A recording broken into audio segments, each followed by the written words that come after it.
మహాకృపను బట్టి దేవుడు మనకి ఇచ్చిన శ్రేష్టమైన సమయాన్ని బట్టి ప్రభుకే మహిమ. మరి 90వ కీర్తన చదువుకుందాం. 91వ కీర్తన 91వ కీర్తన 14, 15, 16 వచనాలు. ఈ 3 వచనాలు చదువుకొని ధ్యానం చేసుకుందాం. మనకు సమయము 45 నిమిషాలు. 3 భాగాలు, 3 వచనాలు. అతడు నన్ను ప్రేమించుచున్నాడు గనుక నేను అతన్ని తప్పించెదను. అతడు నా నామమును ఎరిగినవాడు గనుక నేను అతన్ని ఘనపరచెదను. అతడు నాకు మొరపెట్టగా నేను అతనికి ఉత్తరం ఇచ్చేదను. శ్రమలో నేను అతనికి తోడై ఉండేదను. అతని విడిపించి అతని గొప్ప చేసేదను. దీర్ఘాయువు చేత అతన్ని తృప్తిపరచేదను. నా రక్షణ అతనికి చూపించేదను. చాలండి, చిన్న ప్రార్థన. దయగల ప్రభువా, నీకు స్తోత్రము తండ్రి. చదవబడిన లేఖన భాగం మీది తండ్రి. ఈ మాటల్లో ఉన్న సంగతులు మేము ఏదైతే మా హృదయంలో ఉంచావో ఆ మాటలు, ఆ తలంపులు మా యొక్క ఆత్మీయ జీవిత మేలు కోరి నీ పరిశుద్ధ ఆత్మ సహాయం చేత మాట్లాడమని, వినుచున్న నీ బిడ్డలను నిలబడి ఉన్న నన్ను నీ స్వాధీనములో ఉంచుకున్నామని మా రక్షకుడు ప్రణనాథుడైన యేసు క్రీస్తు నామం పేరట ప్రార్థన చేస్తున్నాము తండ్రి. ఆమేన్. ప్రభునందు ప్రియులారా, చిన్న ప్రకటన ఏమిటంటే, మన సంఘంలో ఇంకెవరైనా బాప్తిసం తీసుకోవాలని మరి ఆలోచన ఉంటే సంఘంలో మాకు తెలియపరచండి. పెద్దలకి కానీ సేవకులకు కానీ తెలియపరచండి. ప్రార్థన చేసి ఒకరోజు నిర్ణయం చేసి బాప్తిసాలు ఇవ్వడానికి సిద్ధపడతాం. మరి ఇటు విషయాన్ని మీరు ఎవరైనా తలంపు కలిగి ఉంటే తెలపండి. చదువుకున్న భాగాన్ని మనము క్లుప్తంగా ధ్యానం చేద్దాం. ఇక్కడ కీర్తనకారుడు 91వ కీర్తన మనం చదువుకున్నాం. 3 వచనాలు చదువుకున్నాం. ఈ 3 వచనాల్లో చాలా అంశాలు ఉన్నాయి. అయితే ఈ కీర్తన ఎవరు రాశారు అని మనం ఆలోచన చేస్తే, ఎవరు రాశారు చెప్పండి? ఈ 91వ కీర్తన మీకు ఆన్సర్ లేదు. 90వ కీర్తన ఎవరు రాశారు? మోసే. ఏమన్నాడు మోసే మొదటి వర్షంలో? ప్రభువా, తరతరముల నుండి మాకు నివాస స్థలము నీవే. 91 మొదటి వచనం, మహోన్నతుని చాట నివసించువాడే సర్వశక్తి నీడను విశ్రమించువాడు. విశ్రమము, నివాసము, ఈ 2 పదాల వలికింది కూడా బహుశా మోషేనే ఈ కీర్తన కూడా రాశాడు అని భక్తుల యొక్క అభిప్రాయం. అయితే ఈ కీర్తనకారుడు మాట్లాడుతూ ఏమంటాడంటే, చాలా విలువైన మాటలు మాట్లాడతాడు. 14వ వచనంలో, అతడు నన్ను ప్రేమించుచున్నాడు గనక నేను అతన్ని తప్పించెదను. దేవుణ్ణి ఎవరైతే ప్రేమిస్తారో దేవుడు వారిని ఏం చేస్తాడంట? తప్పిస్తాడు. అక్కడ చూడండి, నేను అతన్ని తప్పించెదను అన్నాడు. తర్వాత నా నామం ఎరిగినవాడు గనక నేను అతన్ని ఘనపరచెదను. చూడండి, రౌండ్ ఆఫ్ చేసుకునండి. నేను అతన్ని తప్పించెదను, నేను అతన్ని ఘనపరచెదను. 15వ వచనంలో, నేను అతనికి ఉత్తరం ఇచ్చేదను. తర్వాత 2వ లైన్లో, నేను అతనికి తోడై ఉందును. తర్వాత అతనిని గొప్ప చేసేదను. తర్వాత అతనికి తృప్తిపరుస్తా, నా రక్షణ చూపిస్తా. నేను అతనికి ఎవరతను? ఇప్పుడు ఎవరు అన్నట్లు ఎవరతను? అట్లాగా ఎవరైతే దేవుని ప్రేమిస్తాడో, దేవుణ్ణి ప్రేమించిన అతన్ని అంటే అందరినీ కాదు, నన్ను ప్రేమించిన వాడిని, దేవుణ్ణి ఎవరైతే ప్రేమిస్తారో వారిని అంట ఇన్ని ఆధిక్యతలు లేదా వాగ్దానాలు లేదా మాట ఇవ్వడము, నేను తప్పిస్తా, నేను ఘనపరుస్తా, నేను తోడై ఉంటా, అతని ప్రాణాన్ని తృప్తిపరుస్తా, అతన్ని గొప్ప చేస్తా, అతడంటే ప్రేమించువారని. నిజంగా ఈ మాటలు ఒక్కొక్క మాట మనం ధ్యానం చేస్తే, దేవుణ్ణి ప్రేమిస్తే దేవుడిచ్చే ఒక శ్రేష్టమైనటువంటి బహుమానం లేదా జీవితం యొక్క ఉన్నత స్థాయికి నడిపించే మాటలు ఇవి. దేవుణ్ణి ప్రేమించాలి. దేవుణ్ణి ప్రేమించాలి అంటే ఏదో ఆదివారం వచ్చి ఒక 100 రూపాయలు కానికిచ్చిపోతే దేవుని ప్రేమించినట్టేనా? దేవుని ప్రేమించడం అంటే ఏమిటి? 50 రూపాయలు 100 రూపాయలు కానికిచ్చిపోతే దేవుని ప్రేమించాను అని చాలామంది భ్రమలో ఉంటారు. కానికిస్తే దేవుని ప్రేమించినట్ట కాదు. ఆదివారం వచ్చినంత మాత్రాన దేవుని ప్రేమించినట్ట కాదు. అలా కానికిస్తారు, ఆదివారం వస్తారు, తర్వాత వీళ్ళకు ప్రేమ ఎక్కడ ఉంటుందంటే ఎక్కువ లోకాన్ని ప్రేమిస్తారు, సుఖాన్ని ప్రేమిస్తారు, ధనాన్ని ప్రేమిస్తారు. దేవుని ప్రేమ ఆదివారం మాత్రమే. అది ఒక కానుక రూపము, ఒక గంట సమయము ప్రేమను వ్యక్తపరుస్తారు. కానీ దేవుని ప్రేమించడం అంటే అదేనా? దేవుని ప్రేమించడం అంటే ఏమిటి? దేవుని ప్రేమించడం కనుక మనము తెలుసుకుంటే ఆ తర్వాత దేవుడిచ్చే ఆశీర్వాదాలు ఎంతో గొప్పవి. ప్రకారం దేవుని ప్రేమించడం అంటే ఎలా ప్రేమించాలి? 1వ యోహాను పత్రిక 5వ అధ్యాయం 3వ వచనం చెప్తాడు. మొదటి యోహాను పత్రిక 5వ అధ్యాయము 3వ వచనం చూడండి. మొదటి యోహాను పత్రిక 5వ అధ్యాయం 3వ వచనంలో, మనమైన ఆజ్ఞలను గైకొనుటయే దేవుణ్ణి ప్రేమించుట. ఇప్పుడు చెప్పండి, దేవుని ప్రేమించుట అంటే ఏమిటి? ఆజ్ఞలు గైకొనుట. దేవుని యొక్క శాసనాలు, దేవుని యొక్క మాటలు ఎవరైతే గైకొంటారో, ఎవరైతే పాటిస్తారో, చెప్పే నేనైనా, చెప్పే బోధకులైనా, వినే మీరైనా పాటించకుండా ప్రేమించడం అనేది అది అశాశ్వతమే. అయితే దేవుని ఆజ్ఞలు మనము పాటించాలి.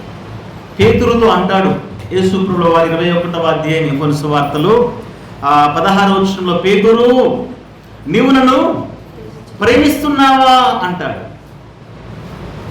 అవును ప్రభువా అంటాడు. ప్రేమిస్తున్నా అంటాడు. 1 సారి, 2 సార్లు, 3 సార్లు. నీకే తెలియను అంటే నీవు నా గొర్రెలను ప్రేమించుటకు అర్థం చెప్పాడు. అక్కడ ఏం చేయాలి? ప్రేమిస్తే అప్పగించిన పని చేయాలి. ఈ మధ్యాహ్న కాలం ముందు ఈ కోడికలో నీవైనా నేనైనా ఎవరమైనా కానీ దేవుని దగ్గర నుంచి ఒక దీవెన, ఒక ఆశీర్వాదం, ఒక వాగ్దానము మనం పొందుకోవాలంటే ఆయన మాట వినండి. ఆయన మాటలు వింటే చాలు. దేవుడు ఎంత గొప్ప మేలు చేస్తారంటే ఈ వచనాలు గనక ఒక్కొక్కటి మనం ఇప్పుడు వాటి యొక్క సారాంశాన్ని చూస్తే దేవుడు ఇంత గొప్పవాడా అనుకుంటాం. దేవుని ఎలా ప్రేమించాలి? ఆయన చెప్పే మాటలు వినాలి. మాట వింటే ప్రేమిస్తారండి. మనము చివరి భాగం చూస్తే 91వ కీర్తన 16వ వచనం చివరి లైన్లో, నా రక్షణ అతనికి చూపెదను అన్నాడు. నా రక్షణ చూపుతాను. దేవుని ప్రేమిస్తే దేవుడు ఏం చేస్తాడంట? రక్షణ చూపుతాడండి. రక్షణ చూపుతాడు. రక్షణ ఎలాంటి రక్షణ? ఎలాగూ రక్షిస్తాడు, ఎలాగూ ప్రొటెక్షన్. రక్షణ అంటేనే ప్రొటెక్షన్, భద్రత. ఎలా కాపాడుతాడు? అది బబులోను దేశం. బబులోను దేశంలో శద్రకు, మేషకు, అబేద్నెగో దేవుని మాట మీద నిలిచి బ్రతుకుతున్నారు. బానిసలుగా ఉన్న దేవుని మాట మీద నిలిచారు. ఆ దేశపు రాజు ఒక విగ్రహాన్ని చేసి మొక్కమన్నాడు. వీళ్ళ కంప్లిమెంట్ మొక్కలేదు. మేము దేవుణ్ణి ప్రేమిస్తున్నాం, దేవుని మాటనే మేము వింటాం, ఇంక ఎవరి మాట వినము అన్నారు. సందర్భం తెలుసు. వాడిని తీసుకుని పోయి ఎక్కడ వేశారండి? అగ్ని గుండములో వేశారు. అగ్ని గుండములో వేస్తే వాళ్ళు కాలిపోయారు అనుకున్నారు. కానీ దేవుడు వారికి అతనికి రక్షణ చూపెదను. అగ్ని గుండములో పడిన దేవుని యొక్క రక్షణ చూపాడండి. ఎవరు చూపాడంటే వేసిన వారికి, అంటే పడ్డవారికి కాదు రక్షణ చూపింది, వేసిన వారికి చూపాడు రక్షణ. నా కాపుదల, నా రక్షణ ఎలాంటిది ఒకసారి మీరు చూడండి. మీరు తీసుకొచ్చి అగ్నిగుండంలో వేశారు. అగ్నిగుండంలో వేస్తే వాళ్ళు కాలిపోలేదు, బయటికి తీసిన తర్వాత వాళ్ళు ఒక మాట అంటారు. చూడండి, దానియేలు గ్రంథం 3వ అధ్యాయము 29వ వచనం చూడండి. దానియేలు గ్రంథం 3వ అధ్యాయము 29వ వచనంలో, కాగా నేను ఒక శాసనం నియమించుచున్నాను, ఏదనగా ఈ విధంగా రక్షించుటకు సమర్థుడగు దేవుడు కాక మరి ఏ దేవుడునో లేడు. ఇక్కడ చూడండి ఒక్క మాట, 27వ వచనము. అధిపతులు, సేనాధిపతులు, సంస్థానాధిపతులు, రాజు యొక్క ప్రధాన మంత్రులు కూడి వచ్చి ఆ మనుషులను పరీక్షించి వారి శరీరములకు అగ్ని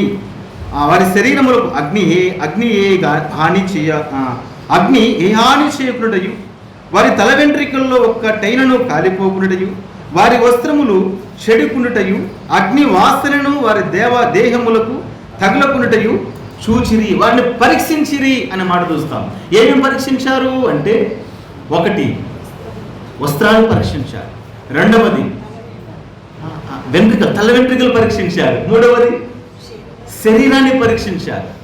నిజంగా ఇంత పరీక్ష వారికి ఎందుకు అవసరమైంది? అగ్నిలో పడ్డవాన్ని పరీక్షించాల్సిన అవసరం ఏముందండి? ఇప్పుడు ఒక ఫీవర్ ఉంది, జ్వరం ఉంది, ఎక్కడ తగ్గలేదు. ఇది ఏంది ఇంతకీ? వైరస్ అంటే ఒక టైఫాయిడా, మలేరియా, డెంగ్యూ, ఇంకా ఏంది చికెన్ గునియనా అంటే అందు చికెన్ దాన్ని మనం పరీక్షిస్తాం, డాక్టర్లు పరీక్షిస్తారు. అయ్యా వేసిన అగ్నిలో ఇలా చూస్తేనే కాలిపోయారో లేదో తెలుస్తుందా లేదా? తెలుస్తుంది. అలా తెలిసేదాన్ని వీరు అంతగా ఎవరెవరు మామూలు మనుషులు కాదు. పైన చూస్తున్నాం కదా 27వ వచనంలో, అధిపతులు, సేనాధిపతులు, సంస్థానాధిపతులు బెటాలియన్ దిగొచ్చారండి. దిగొచ్చి వీళ్ళ దేవుడు వీరిని ఎలా రక్షించాడు అన్న అనువు. అరే ఇంటికనైనా కాలాలి కదా, బట్టలు కాలిన ఎంటికలు కాలిన వాసన వస్తుందా? అగ్నివాసన వస్తుంది. వీరి దేవుడు ఇంత అద్భుతంగా వీరికి రక్షణ దయచేశాడే. నిజంగా పిల్లరా, దేవుడు అలాంటి రక్షణ చూపిస్తాడు. ఎవరికి? దేవుణ్ణి ప్రేమించు వారిని. దేవుణ్ణి ఎవరైతే ప్రేమిస్తారో, ఎవరైతే ఆయన మాటలు వింటారో వారిని అగ్ని గుండము నుంచి దాటించి వారికి అగ్ని వాసన కాదు పరిమళ వాసనగా మారుస్తాడు. అగ్ని వాసనే వారు కనుగొలేకపోయారు. ఒక్కొక్క అణువు పరీక్షించిన దేవుని యొక్క రక్షణ వారు చూసి ఏమన్నారంటే, ఇప్పుడు 29లో చదివారు కదా ఇందాక, ఈ విధముగా రక్షించుటకు సమర్థుడకు దేవుడు గాక మరి ఏ దేవుడు? ఈ విధముగా రక్షించుటకు. దేవుణ్ణి ప్రేమిస్తే రాజుకి, అధిపతులకు అంతు చిక్కలేదండి. ఈ విధంగా రక్షించాడా? రక్షణ పొందాలంటే, రక్షించబడాలంటే ఒక అపాయం నుంచి ఎన్నో రకాలు చూశాం కదా.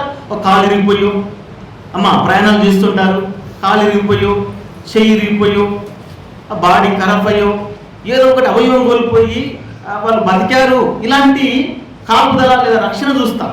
కానీ ఈ విధముగా రక్షించుటకు, అగ్ని వాసన లేకుండా రక్షించుటకు ఆ దేవుడు ఎంత ప్రేమ చూపాడు అని వారు సంతోషపడుతూ ప్రభువుని ఘనపరుస్తూ ఆయనే దేవుడు అని పూజించారు. ఇలాగూ ఎవరిని కాపాడుతాడంటే దేవుడు ఆయన ప్రేమించే వారిని కాపాడతాడు. ఆయన మాట వినువారిని కాపాడతాడు. ఆయన మాటలు ఎవరైతే వింటామో వారిని ఈ విధంగా రక్షించుటకు ఆయన సమర్థుడు. అగ్నిలో వెళ్ళినా, సముద్రంలో వెళ్ళినా, ఆ తర్వాత నువ్వు ఎక్కడ ప్రయాణం చేసినా దేవుని కాపుదల ఈ ప్రపంచానికి అర్థం కాదండి. ప్రపంచ మేధావులకు అర్థం కాదు. ఆయన కాపుదలను చూడాలంటే ఆయన మాట విను.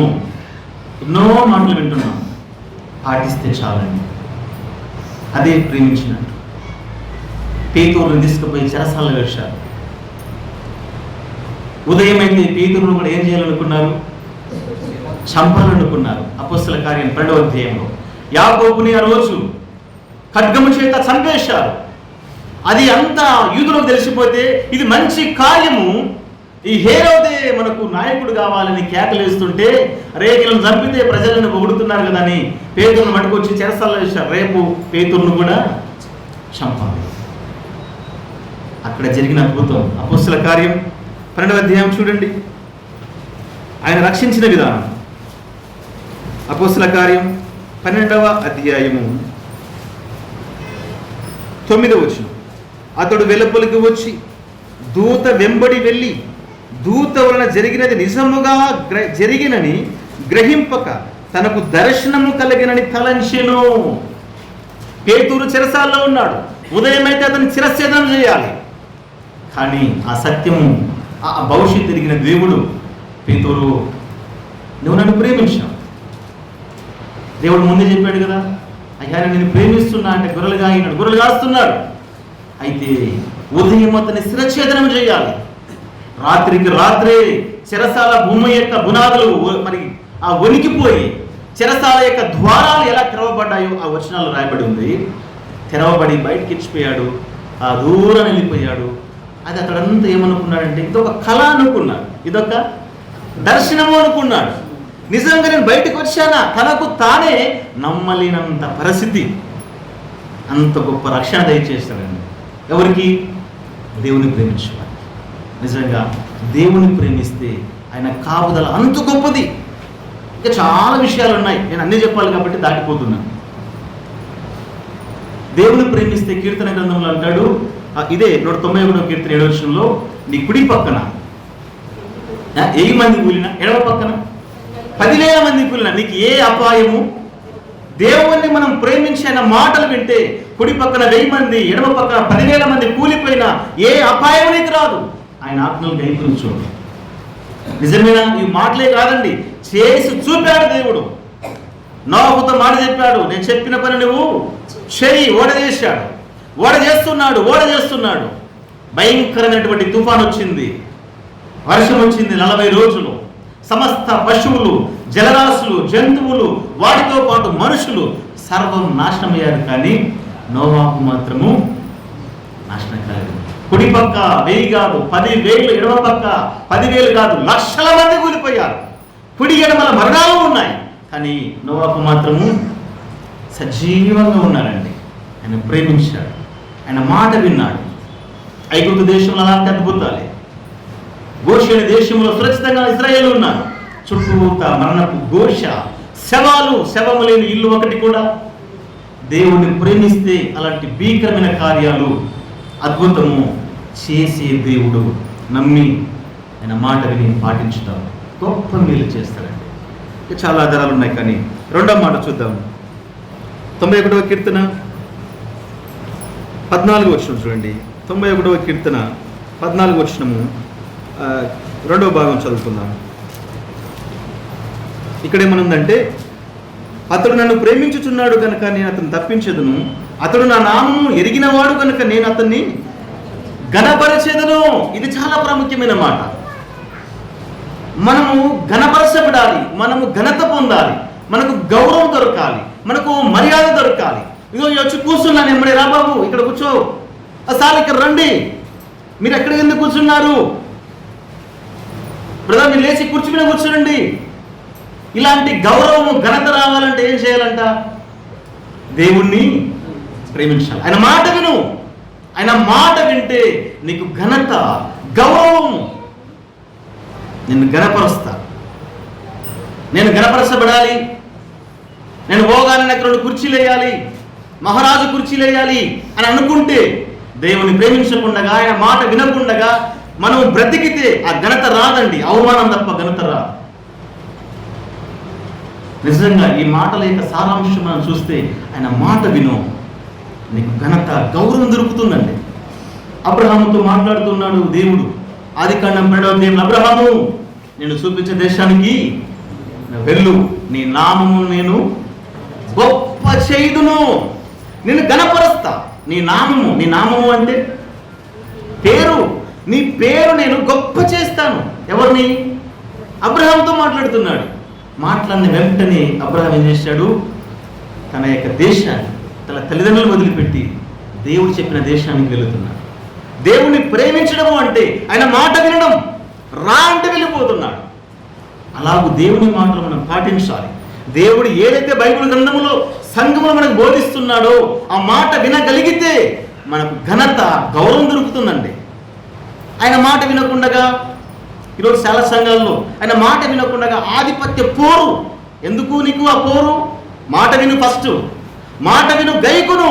నిన్ను దేవుడు సింహాసనం వేసి కూర్చోబెడతాడు. అవునా కాదండి? ఆ రోజు అబ్రహాం బయలుదేరుతున్నాడు. అబ్రహాముని ఒక్కసారి ఆలోచన చేయండి. అబ్రహామును ముస్లిం సోదరులు ఏమంటారండి? ఇబ్రహీం అంటే వాళ్ళు, మీ ఇబ్రహీం ఎవరు అంటే మా పితరుడినటువంటి ఇబ్రహీం, మావాడు ఇబ్రహీం అంటారు. అది యూదులను అడగండి, ఏమంటారు యూదులు? మా తండ్రి అయినటువంటి అబ్రహాం. మిమ్మల్ని అడగండి, ఏమంటారు మీరు? అబ్రహాం ఏం కావాలి మీకు? మా తండ్రి విశ్వాసముతో. చూడండి, ముస్లిం సోదరులు కావచ్చు, యూదులు కావచ్చు, మనం కావచ్చు, ఎవరమైనా అబ్రహాముని ద్వేషించామా? ఎవరైనా ద్వేషించామా? మావాడు అని వాళ్ళు రొమ్ము కొట్టుకుంటారు, మా తండ్రి అని వాళ్ళు రొమ్ము కొట్టుకుంటారు. మనం మా అబ్రహాము అని మనము కూడా రొమ్ము కొట్టుకుంటాం. అంత తీరు ఎందుకు వచ్చిందండి? అంత గౌరవం, ఘనత ఎందుకు వచ్చింది? దేశాన్ని వదిలిపెట్టాడు. దేవుని మాట విన్నాడు. దేవుని మాట విను, నీకు ఘనత, గౌరవం వస్తుంది. నాకైనా నీకైనా ఏదో అధికారాల కోసము, ఘనత కోసము ఒక మనిషిని పట్టుకుంటే నాకు ఘనత వస్తుంది. పలానా పార్టీలో ఎవరు, పలానా వ్యక్తి మెయిన్ లీడర్ అని పట్టుకుంటే మనం డైరెక్ట్గా మీటింగ్ పెట్టినప్పుడు స్టేజ్ మీదకి వెళ్ళొచ్చు అని వ్యక్తులను ప్రేమిస్తారు. వ్యక్తులను ప్రేమించేది దేవుని ప్రేమించాలి. దేవుని యొక్క వాక్కులు మనం వింటూ ఉండాలి. అప్పుడే దేవుడు ఘనత ఇస్తాడండి. అందుకే అంటున్నాడు కదా, అతడు నన్ను ప్రేమించుచున్నాడు కనుక నేను అతన్ని ఘనపరిచేదను. 10 మందిలో ఘనపరుస్తాడు. 10 మందిలో పేరు, ప్రతిష్ట, గౌరవం, ఘనత రావాలంటే ఎక్కడో లేదండి. మనసులు ఎవరు నమ్మవాకండి, ఎవరిని పడుకునవాకండి. దేవుని యొక్క ఆజ్ఞలు పడుకునండి. దేవుడు తీసుకొచ్చి సింహాసనం మీద నిలుపుతాడు. అబ్రహాం ఆ విధంగా ఘనత వచ్చింది. ఇంకో మాట చూడండి, 2వ సామ్యుయేలు గ్రంథం 7వ అధ్యాయము 9వ వచనం. సమూయేలు రాసిన 2వ గ్రంథం 7వ అధ్యాయం 9వ వచనంలో, నీవు పోవు చోటు నెల్లను నీకు తోడుగా ఉండి నీ శత్రువులందరినీ నీ ఎదుట నిలవకుండా నిర్మూలము చేసి లోకములోని గనులైన వారికి కలుగు నీ పేరు నీకు కలగజేసి ఉన్నాను. ఎంత మంచి మాటలు చూడండి పిల్లల. దావీదుతో దేవుడు మాట్లాడుతున్నాడు. 9వ వచనంలో చూడండి, లోకములోని గనులైన వారికి కలుగు పేరు నీకు కలగజేస్తానయ్యా. లోకంలో గనులు ఉన్నారు కదా, లోకంలో గనులు ఉన్నారు, అగ్రదేశ నాయకులు ఉన్నారు. వారికి కలిగే పేరు దేవుడు మనకిస్తాడు. నిజంగా ఎంత గొప్ప వాగ్దానం ఇది. నువ్వు ప్రేమించు, ఆయన ఆజ్ఞలు విను, పాటించు, నీ పేరు మారుమరుగుతుందండి. దావీదు నిజంగా ఇక్కడ మనం చూస్తున్నాము, దావీదు విషయంలో లోకములో గనులకు కలుగు పేరు నీకు కలగజేస్తాను అన్నాడు. కలగజేశాడు దావీదుకు దేవుడు ఏ మాట చెప్పాడో ఆ మాట విన్నాడు, ప్రేమించాడు దేవుడిని. దేవుడు దావీదుని ఘనపరిచాడా? 1వ దినవృత్తాంతముల గ్రంథం 17వ అధ్యాయం 16వ వచనం చూడండి. 17వ అధ్యాయం 16వ వచనంలో, రాజైన దావీదు వచ్చి యెహోవా సన్నిధిని కూర్చుండి ఇలాగు మనవి చేసెను, దేవా యెహోవా, నీవు నన్ను ఇంత ఎచ్చులోనికి తెచ్చుటకు నేను ఏ పాటివాడను? ఇంత ఎచ్చులోనికి వచ్చుటకు నేను ఏ పాటివాడను? నా ఇల్లు ఏ పాటిదయ్యా, ఏ మాత్రపుదయ్యా? నిజంగా దేశాలు రాజైన దావీదును పొగుడుతా ఉంటే దేవుని సన్నిధిలోనికి వచ్చాడు. అయ్యా, నాకు ఇంత గౌరవము ఘనత ఇచ్చావు కదా, ఘనపరుస్తున్నావు కదా, నేను ఏ పాటి వాడనయ్యా?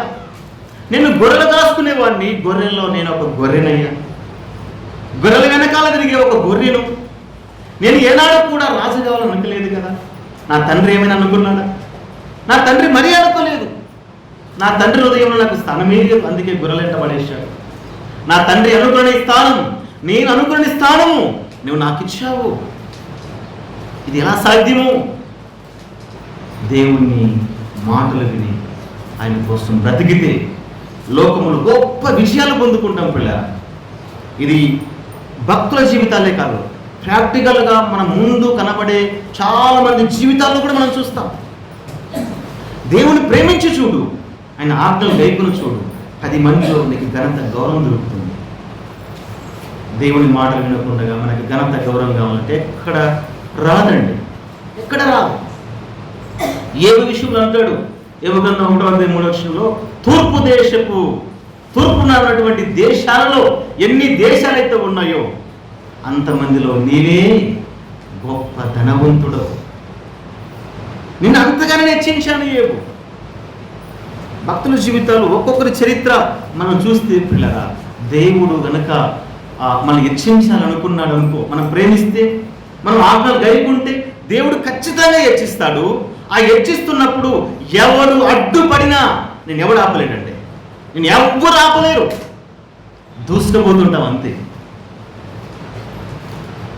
నేను అంతా హెచ్చులు తీస్తాడు. దేవుడిని ప్రేమించండి, ఆయన ఆజ్ఞలు గైకొనండి. భక్తుల జీవితాల్లో దేవుడు మేలు చేసిన దేవుడు నీ జీవితంలో, నా జీవితంలో కూడా గొప్ప మేలు చేసి ఘనత, గౌరవము మనకిస్తాడు. తర్వాత ఆయన ప్రేమిస్తే మూడవదిగా ఏం జరుగుతుంది చూడండి. 91వ కీర్తన 15వ వచనం. 91వ కీర్తన 15వ వచనం. అతడు నాకు మొరపెట్టగా నేను అతనికి ఉత్తరం ఇచ్చేదను. ఇది చాలా విలువైన మాట. ఇది కూడా దేవుని ప్రేమిస్తే, ఆయన ఆజ్ఞలు వింటే దేవుడు ఏం చేస్తాడంటే, నువ్వు మొరపెట్టినప్పుడు దేవుడు నీకు ఏమి ఇస్తాడు? ఉత్తరం ఇస్తాడు. ఉత్తరాలు ఇస్తాడండి. దేవుణ్ణి ప్రేమించకపోతే, దేవుని యొక్క ఆజ్ఞలు గైకొనకపోతే నీ జీవితం ఒక ప్రశ్నార్థకమే. ఇది నిజంగా దేవుని యొక్క వాక్యాధారణ బట్టి మనం చెప్పగలం. దేవుని వాక్యాలు మనం వినకుండా పాటించకపోతే నువ్వు ఎన్ని ప్రశ్నలలో రగిలినా జవాబు ఒక్కటే దొరకదండి. ఒక్క జవాబు దొరకదు. నీకు జవాబు కావాలంటే, నీ సమస్యకు పరిష్కారం కావాలంటే దేవుని ప్రేమించు. అందుకే అంటున్నాడు, నేను అతనికి ఉత్తరం ఇచ్చేదను. దేవుని నుంచి నీకు ఉత్తరం వస్తుందండి. నిజంగా ఈరోజు ప్రతి ఒక్కరి జీవితాల్లో ఎన్నో ప్రశ్నలు,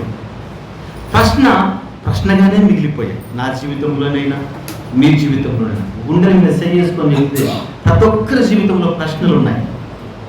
ఇంతవరకు జవాబు రాలేదు. పిల్లల విషయం కావచ్చు, కుటుంబ జీవితం కావచ్చు, వ్యక్తిగత జీవితం కావచ్చు, ఎన్నో ప్రశ్నలు అలాగే మిగిలిపోయాయి.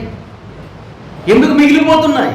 ఒక్కసారి దేవుణ్ణి అడుగు, దేవుని ప్రేమించు, ఆయన ఆజ్ఞ విను, ఆయన ఆజ్ఞ పాటించు, జవాబిస్తాడండి. ఇంత మంచి దేవుడు తేటగా చెబుతున్నాడు, నువ్వు నన్ను ప్రేమించు, నువ్వు నాకు మొర్రపెట్టు, నీకు ఉత్తరం ఇస్తా.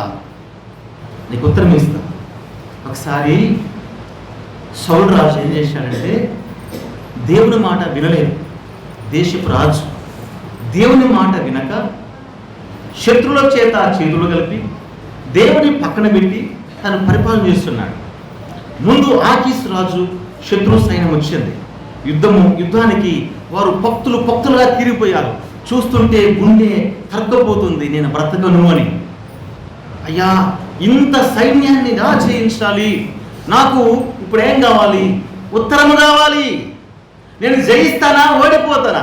నేను ఎలా యుద్ధం చేయాలి? అతడు అడుగుతున్నాడు దేవుణ్ణి. అప్పుడు దేవుడు ఏమన్నాడు చూడండి. 1వ సమూయేలు గ్రంథం 28వ అధ్యాయము, సమూయేలు రాసిన మొదటి గ్రంథం 28వ అధ్యాయము 6వ వచనం. 28వ అధ్యాయం 6వ వచనంలో, యెహోవా యుద్ధ విచారణ చేయగా యెహోవా స్వప్నము ద్వారా నైనను, ఊరీము ద్వారా నైనను, ప్రవక్త ద్వారా నైనను ఏమియు సెలవు ఇయ్యకుండెను. ఏమియు సెలవియడు. ఎవరికి?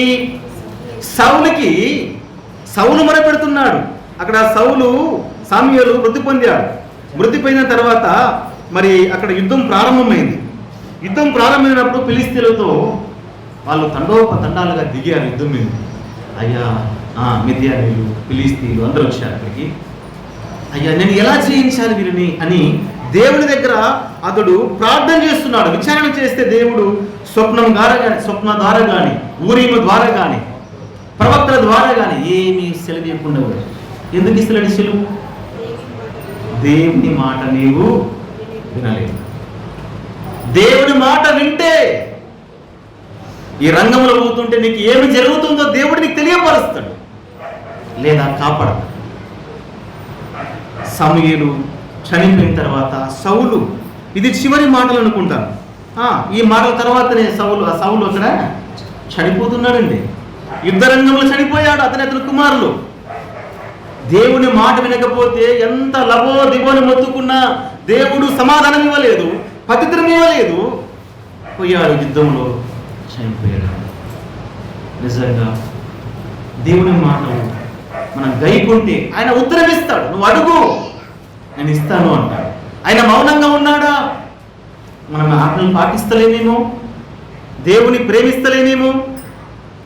సామెతల గ్రంథం చూడండి, 28వ అధ్యాయము 9వ వచనంలో ఇక్కడ కూడా దేవుడు ఈ మాటకు సరిగా మాట్లాడుతుంటాడు. ఇది అనుసంబంధంగా 28వ అధ్యాయము 9వ వచనము, ధర్మశాస్త్రం వినబడకుండా చెవిని తొలగించుకును వాణ్ణి ప్రార్థన హేయము. ఎవరు ప్రార్థన హేయము? ధర్మశాస్త్రమును వినకుండా, నాకు దేవుడొద్దు, దేవుని మాటలొద్దు అనుకుంటే, ఆయన మాటలు వద్దని నువ్వు ఎంత ప్రార్థన చేసినా ఏం దొరుకుతుంది? నీ ప్రార్థన హేయము. అది ఏమీ రాదండి. ఆ ప్రార్థన ఏమి రాదు. నేను నీకు ఉత్తరం ఇయ్యను. ఆయన మాట వినకుంటే ఏ ఉత్తరం ఇవ్వడండి. నిజం, సౌలు జీవితంలో అదే జరిగిపోయింది. ఉత్తరమే ఇవ్వలేదు, యుద్ధం లేకపోయాడు. అన్యాయంగా తాను తన కుమారులు శిరఛేదం చేయబడి. ఎంత బాధాకరమైన విషయం. ఆయన మాటలు గైకో. దేవుడు ఇక్కడ సామెతల్లో కూడా మాట్లాడుతున్నాడు కదా. ధర్మశాస్త్రం వినకుండా చెవి దొరికించుకున్నవాడు, నాకు వద్దు అనుకున్నవాడు దేవుని యొక్క వాక్కులు, వారి ప్రార్థన నాకు హేయము. నిజంగా మనం ప్రార్థించేటప్పుడు దేవుని మాటలు మనము విని ప్రార్థిస్తే, పాటించి ప్రార్థిస్తే మనకు జవాబు వస్తుంది. లోకసువార్తలు కూడా ఇదే మాట చెప్తాడు. లోకసువార్తలో చనిపోయిన తర్వాత యేసుక్రీస్తు ప్రభుల వారు ఇదొక మంచి మాటగా చెప్తాడు.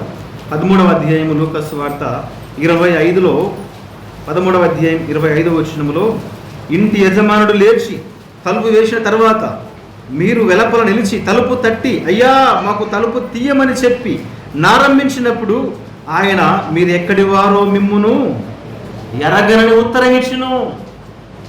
నిజంగా పిల్లరా, మనకు అవకాశం ఉన్నప్పుడే దేవుని మాటలు విని ఆయన మాటల ప్రకారంగా జీవిస్తే ఆయన ఉత్తరం ఇస్తాడు. ఏ మాట అడిగినా దేవుడు మనకు ఉత్తరం ఇస్తాడు, సమాధానం ఇస్తాడు, నెమ్మదిని ఇస్తాడు, పరిష్కారం ఇస్తాడు. వినకుండా ఉంటే ఆ రోజు సౌలుకి తలుపులు మూయబడ్డాయి. అదే సంభవము మనకు కూడా ఇక్కడ మత్తయి లూకాసు చెబుతున్నాడు. తలుపులు వేయబడి ఉన్నాయి. మాట వినకపోతే తలుపులు క్లోజ్ అయిపోతాయి. అయ్యా ఆయన తలుపు ఎంత కొట్టినా మీరు ఎక్కడి వారు నేను ఎరగను. తర్వాత యెషయా గ్రంథంలో ఇంకా భయంకరంగా మాట్లాడుతాడు. 1వ అధ్యాయం 15వ వచనం, మీ ప్రార్థన మీరు ఎంత ప్రార్థన చేసినా నేను ఆలకింపును. నిజంగా ఇలా ధ్యానం చేస్తే చాలా విషయాలు, అద్భుతమైన మాటలు దేవుడు చెప్పి బలపరుస్తున్నాడు. ఆయన మాటలు, ఆయన ప్రేమించుదాం, ఆయన మాటలు గైకొందాం. అప్పుడు ఆయన మనకు ఉత్తరం ఇస్తాడు. ఉత్తరం ఇయ్యని జీవితము ఎన్నడైనా ప్రశ్నార్థకంగానే మిగిలిపోతుంది. జీవితము ప్రశ్నార్థకంగా మిగిలిపోయినప్పుడు ఎంత బాధ. కాబట్టి దేవునితో మనము సమాధానపడి ఆయన మాటలు విందాం, ఆయన ప్రేమించుదాం, ఆయన ఇచ్చి జవాబు పొందుకున్నాం. తర్వాత చూడండి ఇంకో మాట, 91వ కీర్తన 15వ వచనం 2వ భాగంలో, శ్రమలలో నేను అతనికి తోడై ఉందును. ఇది మరీ ధైర్యం ఇచ్చే మాట. దేవుని ప్రేమిస్తే, దేవుని మాటలు వింటే దేవుడు ఎప్పుడు తోడై ఉంటాడు? శ్రమలు వచ్చినప్పుడు నేను నీకు తోడై ఉందును అంటాడు. శ్రమలు వస్తే మనకు, బాధలు వస్తే మనకు మన బంధువులు కావచ్చు, రక్త సంబంధికులు కావచ్చు, స్నేహితులు కావచ్చు, తోడుంటారా? పెళ్ళికి వచ్చినంత మంది నీకు జ్వరం వచ్చి హాస్పిటల్లో ఉన్నాం అనుకోండి, కర్నూలులో వస్తారా? ఒక ల్యాడ్ తీసుకొని వస్తారా? ఒక తుఫాన్ తీసుకొని వస్తారా? శూన్యక దేనికి ఎక్కువ వస్తారు? సంబరానికి వస్తారా? ఆపదకు వస్తారా? సంబరానికి ఎక్కువ మంది వస్తారు, ఆపదకి ఎవరో ఒకరు వస్తారు. కానీ దేవుడు అంటున్నాడు, నన్ను ప్రేమించు, నా మాట విను, నేను నీకు తోడై ఉంటాను. ఆపదలు వచ్చినా, కష్టాలు వచ్చినా, నేను నీకు తోడై ఉంటాను. నిజమే పిల్లరా, కష్టాలు బాధలు వచ్చినప్పుడు మన బంధువులు, మన రక్త సంబంధికులు ఎవరు తోడు ఉండరండి, ఎవరు తోడు ఉండరు. చాలా మాటలు అక్కడ రాయబడి ఉన్నాయి. మనకు కలిమి ఉంటేనే, మన దగ్గర 4 పైసలు ఉంటేనే మావాడు అంటారు. ఏ చిన్నది వచ్చినా కానీ రైనా వచ్చేస్తారు బండ్లు వేసుకొని. మన దగ్గర ఏమి లేదనుకోండి, ఎవరు రారండి, ఎవరు రారు. దేవుడు మనకు తోడై ఉండాలంటే ఆయన మాటలు వింటాం. ఈ బంధువులు, రక్త సంబంధికులు ఎలా ఉంటారంటే, బాగినప్పుడు రారు, బాగున్నప్పుడు కూడా ద్వేషం పెరుగుతుందండి. బాగున్నప్పుడు నాకంటే వాడు పైకి వాడు, నాకంటే వాడు ఎక్కువ సంపాదించాడు, ఈర్ష్య అనేది పెరుగుతుంది, అసూయ అనేది పెరుగుతుంది. పెరిగినా వీళ్ళు దూరం అయిపోతారు, తరిగినా దూరం అయిపోతారు. ఎవరు? రక్త సంబంధికులు. దేవుడు అలా కాదు. దేవుడు ఎలా ఉన్నా నేను నీకు తోడై ఉంటాను, నా మాట విను. ఒకసారి యాకోబు జీవితంలో ఇది సిచ్యువేషన్ ఎదురైంది.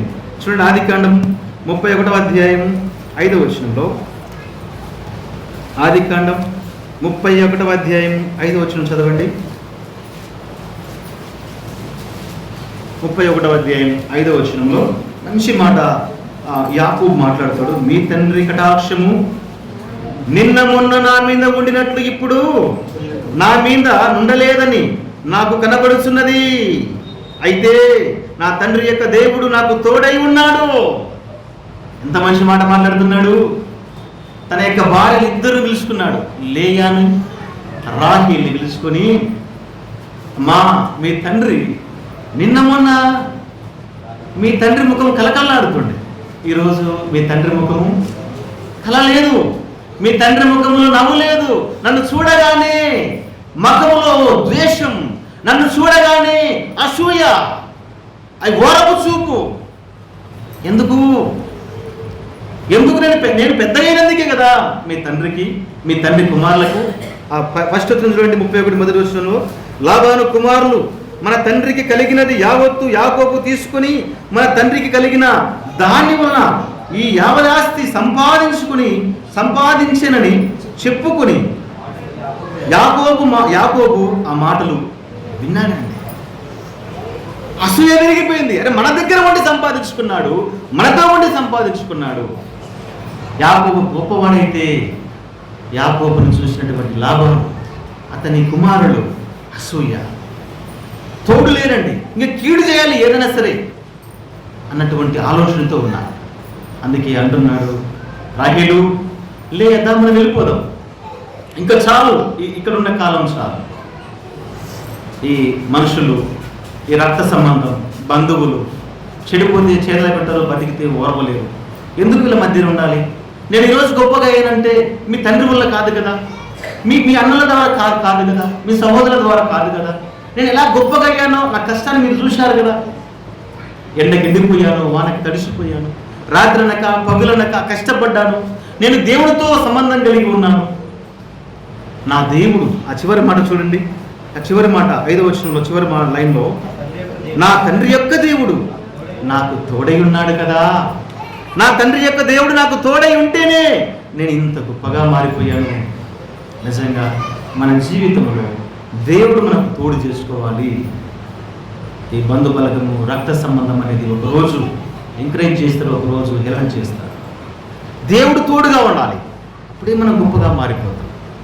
కాబట్టి దేవుడు అంటున్నాడు, నన్ను ప్రేమిస్తే నేను అతనికి తోడై ఉంటాను.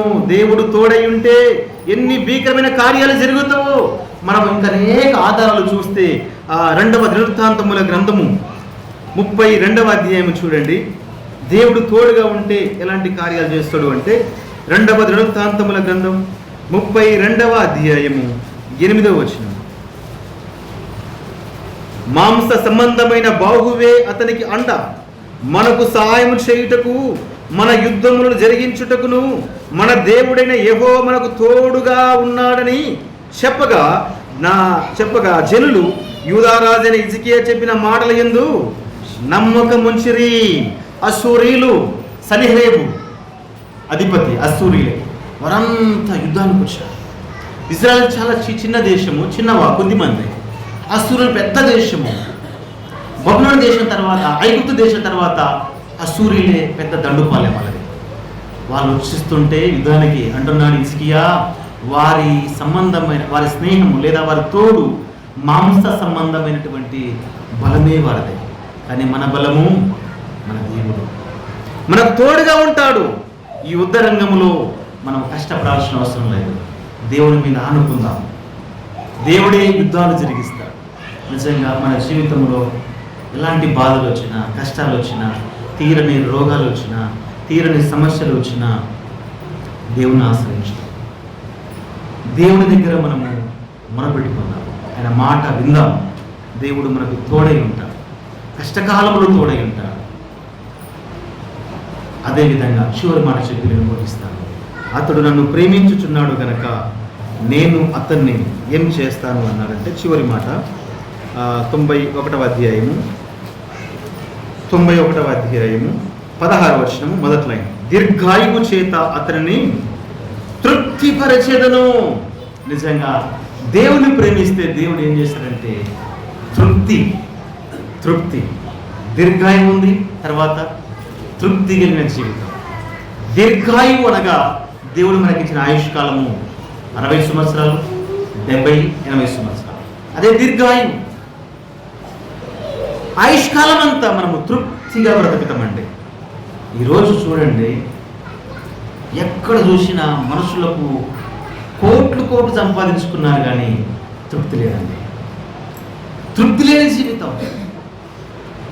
ఏ రంగంలోనైనా చూడండి, వ్యాపారం రంగంలోనైనా, రాజకీయంలోనైనా, పొలిటికల్గా మనం ఎక్కడ చూసినా కోట్లు సంపాదించుకుంటాడు కానీ తినడానికి సమయం ఉండదండి. ఎంత తిన్నా తృప్తి లేదు. కానీ దేవుడు ఏం చేస్తాడంటే ఆయన మాట వింటే నీకు ఒట్టికారముతో అన్నం లేదు. అరణ్యములో యేసుప్రభువు వారు ఏం పెట్టారు వాళ్ళకి? యేసుక్రీస్తు ఏం పెట్టారండి? యోహాను సువార్త 6వ అధ్యాయంలో ఆకలి ఉన్నారు ప్రజలు, వారికి ఏం పెట్టాడు? రొట్టెలు, చేపలు. అక్కడ ఏమైనా మసాలా, నూనె, తర్వాత టేస్ట్ రావడానికి ఏమైనా ఉన్నాయా? ఏమి లేవు. రొట్టె ముక్కలు వాళ్ళు ఎట్లా తిన్నారంటే చూడండి, 6వ అధ్యాయం 12వ వచనంలో, యోహాను సువార్త 6వ అధ్యాయము 12వ వచనంలో, 6వ అధ్యాయం 12వ వచనం చూస్తే, వారు తృప్తిగా తినిన తరువాత వారు తృప్తిగా తింటారు. అయ్యా ఈ మధ్యాహ్న కాలం నీ దేవుడు నీకు ఏదైతే ఉందో దాన్ని తృప్తినిస్తాడు. కోట్లకు పడగలెత్తిన తృప్తి లేని జీవితం, ఈ గజిబిజి జీవితం, ఉరుకులు పరుగుల జీవితం, అర్ధాంతరంగా యాత్ర ముగించేందుకుపోతున్నాను. తృప్తి లేదు. తృప్తి గురించి ఎన్నో ప్రసంగాలు మనం విన్నాం. దేవుని మాటలు వింటే నీవు రొట్టె ముక్కలు తిని తృప్తిగా ఉంటావు, ఇంకా చాలు అనుకుంటావు. ఎన్నో ప్రమాదాలు వస్తుంటే పోయేటప్పుడే ఇక్కడ మిట్టదొడ్డి దగ్గర ఒక పెద్ద వెహికల్స్ లారీ, అతను బాగా నిద్రగాశాడంట. డ్రైవర్ తీసుకొని వచ్చాడు గుల్బర్గ నుంచి ఉల్లిగడ్డల లోడుతో, తమిళనాడు వెళుతున్నాడంట. బాగా నిద్రపోయాడు. అది రోడ్డు పక్కకి వెళ్ళి పల్టి కొట్టింది. పాపం అదృష్టం మీద కానీ క్లీనర్ అంటే డ్రైవర్ బతికాడు, ఓనర్ మాత్రము చనిపోయాడండి. అది చూస్తుంటే చాలా బాధ అనిపించింది. తృప్తి లేదు. సంపాదన కోసం తిరుగుతూ ఉంటాం, చేసుకోవాలా, బతకాలా, సరే మంచిది, కానీ దేవుని మాటలు విను, నీకు తృప్తి, నీకు కలిగినంత దేవుడు తృప్తిస్తాడు. కాబట్టి ఇన్ని వాక్యాలు, వాగ్దానాలు మనం విన్నాం. దేవుడు చెప్తున్నాడు, అతడు నన్ను ప్రేమించాడు కనుక నేను అతన్ని తప్పిస్తాను. దేవుడిని ప్రేమిస్తే, ఆయన మాట వింటే తప్పిస్తాడు. తర్వాత ఆయన గణపరుస్తాడు, మనం గొప్పవాళ్ళగా చేస్తాడు. ఆ తర్వాత ఆయన తోడుగా ఉంటాడు. ఆ తర్వాత ఆయన మనకు తృప్తినిస్తాడు. ఆయన మనకు దీర్ఘాయువునిస్తాడు. కాబట్టి సోదరులారా, ఈ వాక్యాలు విన్న తర్వాత నీ జీవితంలో దేవుడిని ప్రేమించకపోతే, యేసుక్రీస్తుని ప్రేమించకపోతే, ఆయన మాట వినకపోతే నీ యొక్క జీవితము భయంకరమైనటువంటి నరకానికి వెళ్ళిపోతున్నావు. కన్ను మూయగానే భయంకరమైన అగ్నిగుండం. చనిపోగానే పాతాళము నోరు తెలుసుకొని అది ఎదురు చూస్తుంది. ఒక్క క్షణంలోనే పాతాళానికి వెళ్ళిపోతావు. ఏడుస్తూ ఉంటావు. ఒక్కరోజు కాదు, 2 రోజులు కాదు, సంవత్సరాల తరబడి ఏడవాలి. ఎవరు ఆదుకోరు, ఎవరు నీకు ఉత్తరం ఇవ్వరు. అక్కడ ధనవంతుడు అడుగుతున్నాడు, అయ్యా ఒక్క చుక్క నీరు, ఉత్తరమే దొరకని లోకం. సోదరులారా, నీ జీవితాన్ని మారు మనసు పొందు, పాపక్షమాపణ పొందు. తెలిసి తెలియని పాపాలు ప్రభువా నేను పాపిని అని నమ్మదగిన దేవుడు క్షమించి ఆయన నిన్ను హెచ్చిస్తాడు, ఆయన నిన్ను కాపాడుతాడు, తృప్తినిస్తాడు. నువ్వు ఏది అడిగినా కాదునడు. నీ జీవితం ప్రశ్నార్థకంగా మిగిలిపోదు. యేసు ప్రభువు నమ్ముకొని ఆయన ఇచ్చు బహుమానం పరలోక స్వాస్థ్యాన్ని నువ్వు పొందుకో. ఆయన నీకోసమే కల్వరి శిలువలో తన ప్రాణాన్ని త్యాగం చేశాడు. ఆయన నీకోసమే మరణించాడు. సొగుసు స్వరూపాన్ని పొందుతున్నాడు. ఆ కల్వరి ప్రేమను గుర్తించి నీ హృదయాన్ని మార్చుకోవాలని ఈ వాక్యాన్ని హెచ్చరిస్తూ ముగిస్తున్నాను. దేవుడు ఈ మాట దీవించి ఆశీర్వదించుకోవాలి.